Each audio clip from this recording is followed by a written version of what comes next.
මේ දවස්වල ගොඩක් අයට තියෙන ප්‍රශ්නයක් තමයි ස්පයිඩර්මෑන් කියන්නේ මාවල් කැරක්ටර් එකක්ද සෝනි කැරක්ටර් එකක්ද කියන එක. ඉතින් ඇත්තටම කියනවා නම් ස්පයිඩර්මෑන්ව දැන් මාවල් විසින් සෝනි වලට විකුණලා ඉවරයි.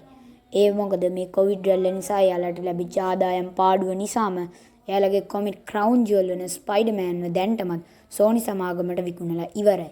ඉතින් සෝනි සමාගමට විකුණපු ස්පයිඩර්මෑන්ව මාවල්ලට ආපහු ඕන නිසාමත් ඒගොල්ලෝ ආපහු ඒක වෙනුවෙන්ම තරග කරන්න පටන් අරගෙන. ඉතින් මේ වෙනුවෙන් දැන්ටමත් කිසිම අපිට සෙන්ටෙන්ස් එකක් හම්බෙලා නැහැ. හැබැයි මේ රිලීස් වෙන්න තියෙන ස්පයිඩර්මෑන් නෝ වේ හෝම් එක සෝනි සහ මාවල් සමාගම් දෙක එකතු වෙලා හදන ස්පයිඩර්මෑන්ගේ අවසාන චිත්‍රපටය වෙනවා.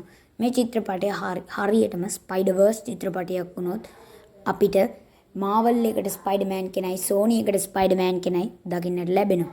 හැබැයි මේක 6 එනිමීස් ඩක් මූවි එකක් වුණත් ඒ කියන්නේ ගොඩක් එනිමීස් දෙක තුල ස්පයිඩර්මෑන් හන්ට් කරන මූවි එකක් වුණොත් අපිට සෝනි වලට ඊන් පස්සේ ස්පයිඩර්මෑන් දකින්න ලැබෙන්න පුළුවන්. ඉතින් මාවල්ලම මේ චරිතය විකුණපු නිසා ආපහු සෝනිල නම් මෙයාලව දෙන්නේ නැහැ. මොකද ඒකට හේතු උනේ ෆිල්ම් 8000 ගාණක් කොමික් සීරීස් ස්පයිඩර්මෑන්ගෙන් තියෙනවා. ඒකට චරිතත් 800 ගාණක් තියෙනවා. ඉතින් ඒකෙන් යාලා ලොකු වාසියක් තමයි අත්පත් කරන් ඉන්නේ. ඉතින් ඒක නිසා මේ චරිතය මෙයාලා ආපහු විකුණන්නේ නැහැ කියලා අපිට කියන්න පුළුවන්. එහෙනම් මං යනවා. සුබ දවසක්.